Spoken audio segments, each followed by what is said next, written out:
जंगल में तीन बैल रहा करते थे। तीनों आपस में अच्छे मित्र थे।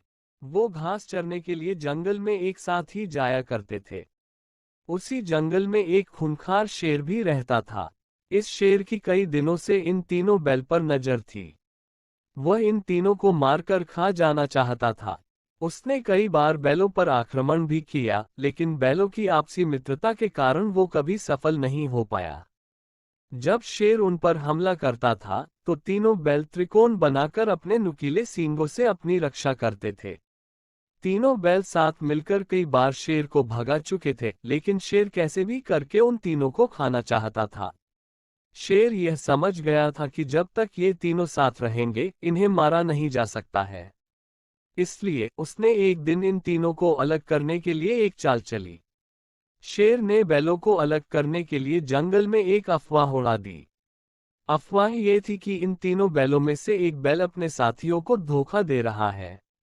बस फिर क्या था, बैलों के बीच इस बात को लेकर शक बैठ गया कि आखिर वो कौन है जो हमें धोखा दे रहा है।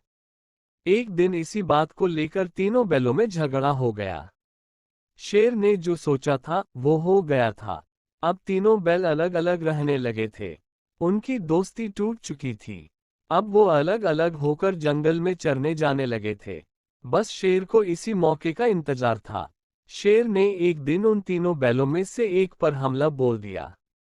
अकेले पड़ जाने की वजह से वह बैल शेर का मुकाबला नहीं कर पाया और शेर ने उसे मार डाला।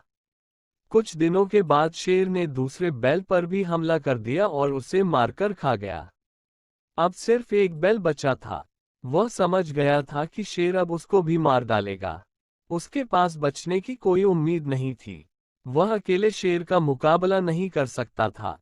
एक दिन जब वह जंगल में घास चरने गया था, तो शेर ने उसे भी अपना शिकार बना लिया। शेर की चाल पूरी तरह कामयाब हुई और उसने तीनों बैलों की दोस्ती तोड़कर उन्हें अपना शिकार बना लिया था। कहानी से सीख, एकता में बड़ी ताकत होती है। हमें हमेशा आपस में मिलकर रहना चाहिए और दूसरों की बातों में नहीं आना चाहिए।